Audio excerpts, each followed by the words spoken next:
Huwag kang mag-abogado dito.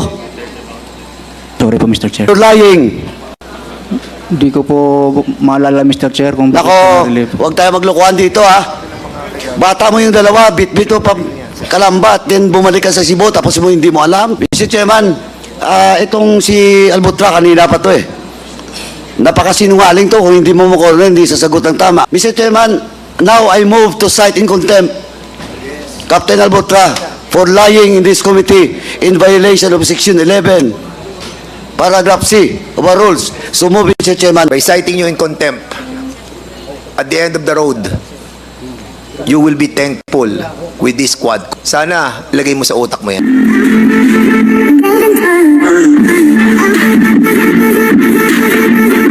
Congressman Paduano, you're now recognized.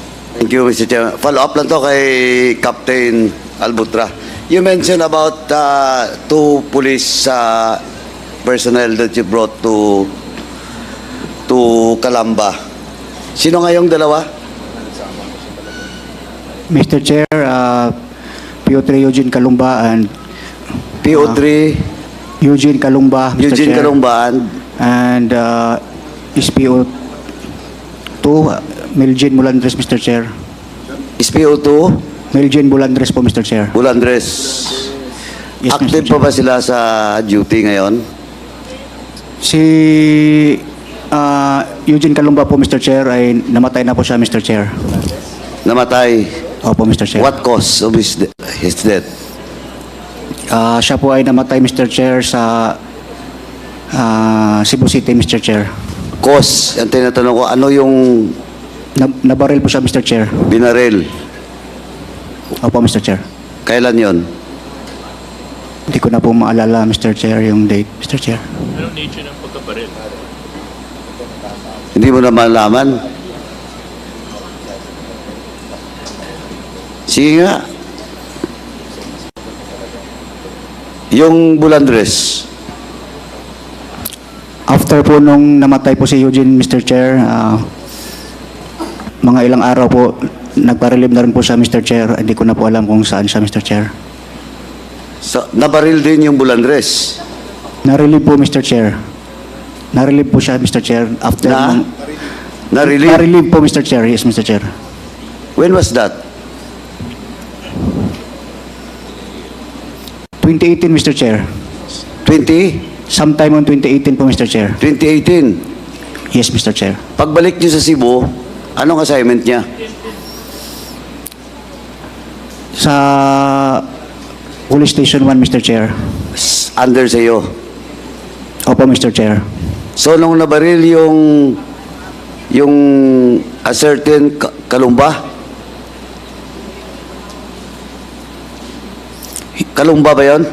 Eugene Calumba, Mr. Chair. Oh, nung nabaril yung Kalumba, anong assignment niya? Siya po ay Station 1, Mr. Chair. Sa'yo? Under sa akin, pero Under sa'yo? may... Siya po, Sandali, tinatanong kita, under sa'yo? Yes or no? siya po ay assigned sa Unit 2, Mr. Chair, pero operationally under control po siya ng... Dahan-dahan lang po, hindi ko maintindihan. Ano, please? Si Eugene Calumba, Mr. Chair, ay assigned sa Police Station 1, Mr. Chair. Under sa'yo? Yes, Mr. Chair, pero siya po ay operationally controlled by Ma'am Garma, Mr. Chair, that time. Under sa'yo, pero operationally controlled by Colonel Garma? Yes po, Mr. Chair. Wala. Mr. Chairman, wala na si Colonel Garma? Chairman, wala na si Colonel Garma? So, that was 2018 also? Opo, Mr. O Chair. kanina tinatanong kita, ba't hindi mo matandaan kung kailan siya na-assign at saka namatay? Yung exact date po ang hindi ko matandaan, Mr. Chair. Huwag kang mag-abogado dito. Sorry po, Mr. Chair. Nung tinanong kita kanina, sabi mo, hindi mo na matandaan. I'm referring po sa exact date po, Mr. Chair. Hindi ko naman tinanong yung exact date eh. Well, in fact, kung hindi kita tinanong kung saan siya nakasign, hindi mo sinabi na under your station 1. Yung Bulandres.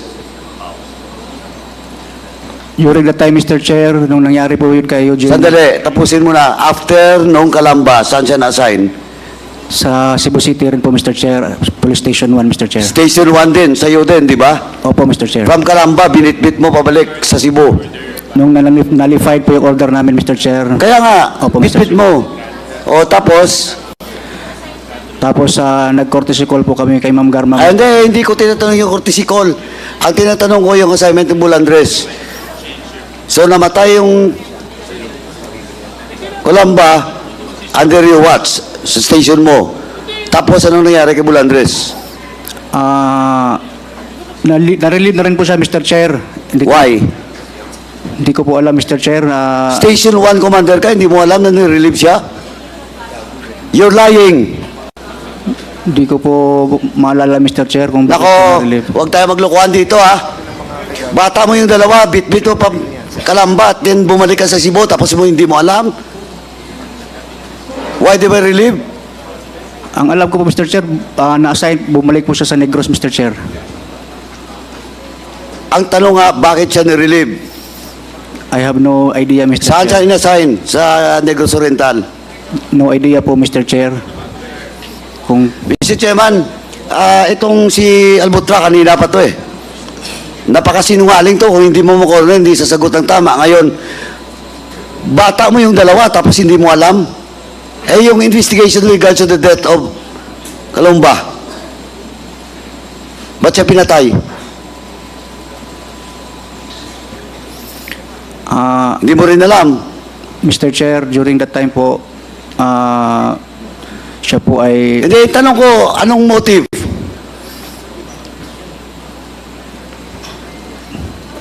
Ang kwento po nun, Mr. Chair, Anong motive? Pulis ka, hindi mo alam? Bata mo, hindi mo alam? Hindi mo man lang chinek kung anong motive? I have no direct idea talaga, Mr. Chair.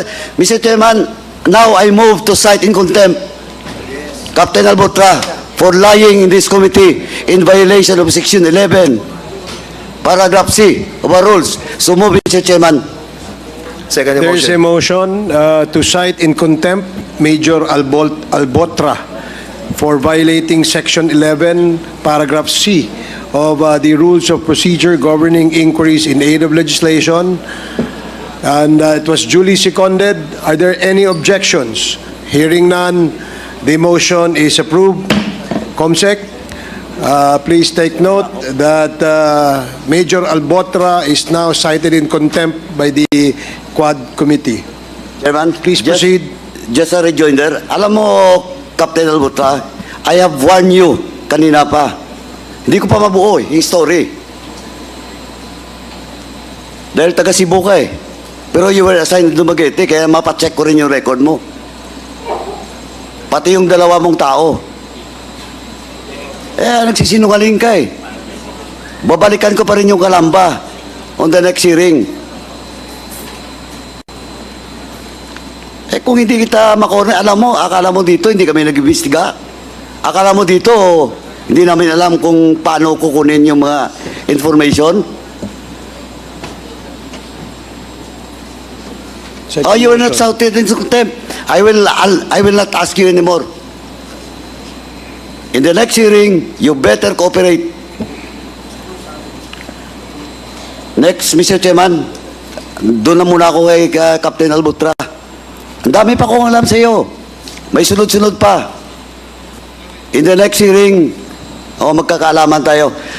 Mr. Chairman, I would just like to ask, no? Kasi napag-usapan na rin yung Albutra. Ilang days? Second motion. Mr. Chairman, since Chairman Ako is not around, I will move to detain Captain Albutra in the premises of the House until the committee report will be adopted in the plenary. So move, Mr. Chairman. There is a motion, as stated, duly seconded. Hearing no objection, the motion is approved.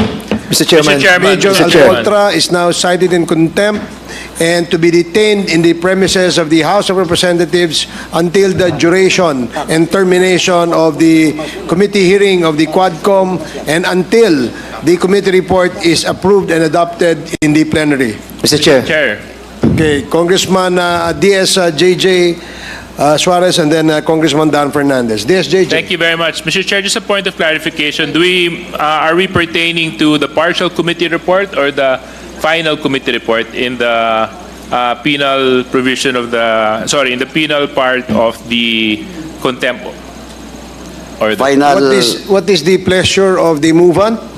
final, Mr. Chairman, until the committee report will be adopted in the plenary, as I've said, Mr. Chairman.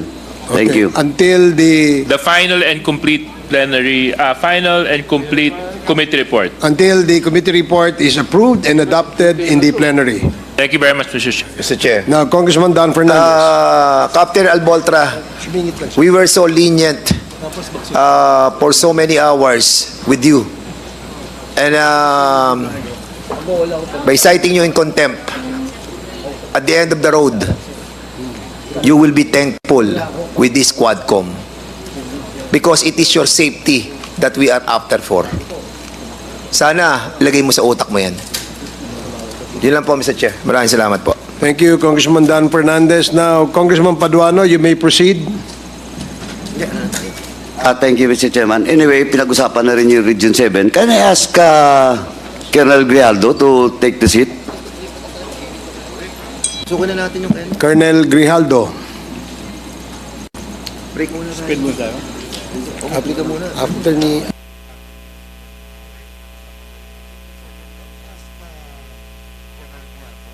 Colonel, pangunahan lang kita. I hope you will answer my question truthfully. Now, have you been assigned in Region 7? Yes, sir. When was that? 2018. Just 2018 I could not remember to? the exact date, Your Honor. Sorry? 2018 2? 2020, Your Honor. So, you're 2 years. What is your yes, Your assignment Honor. in Region 7? I was then the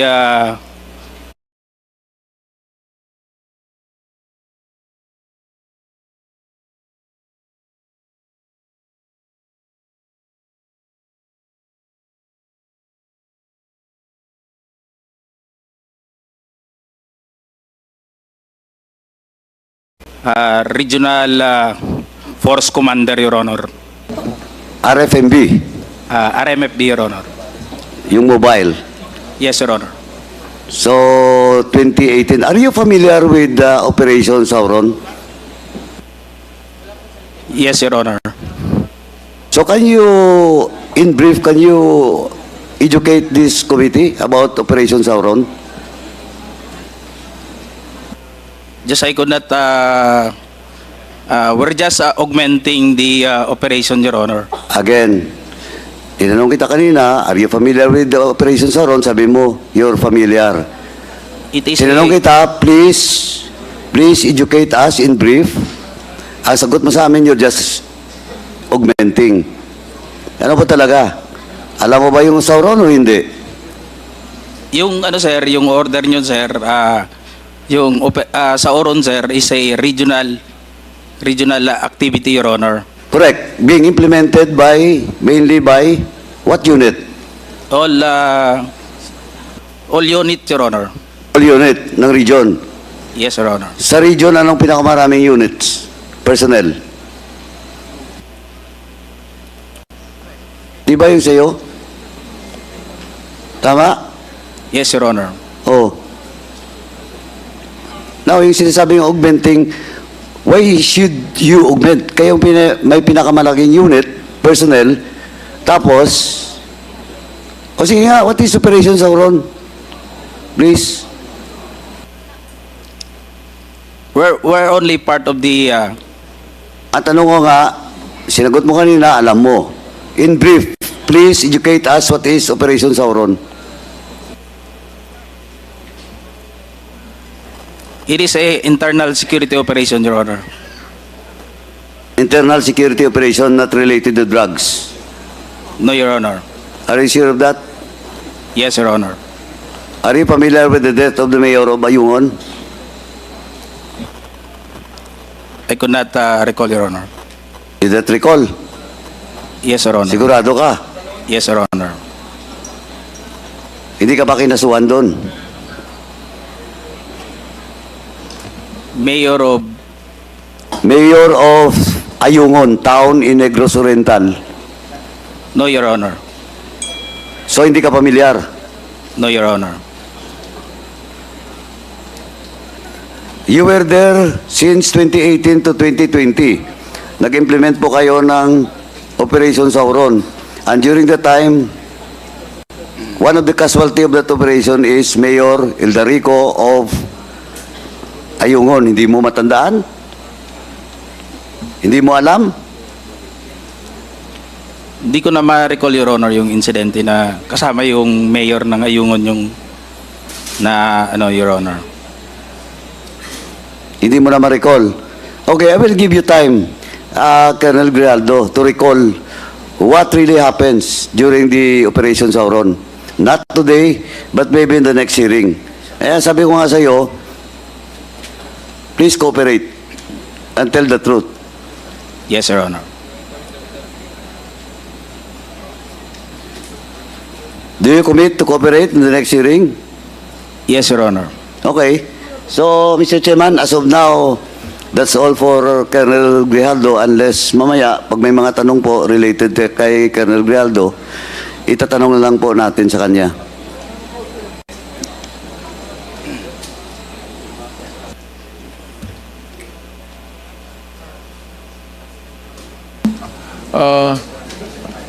Okay. Who is the next interpolator?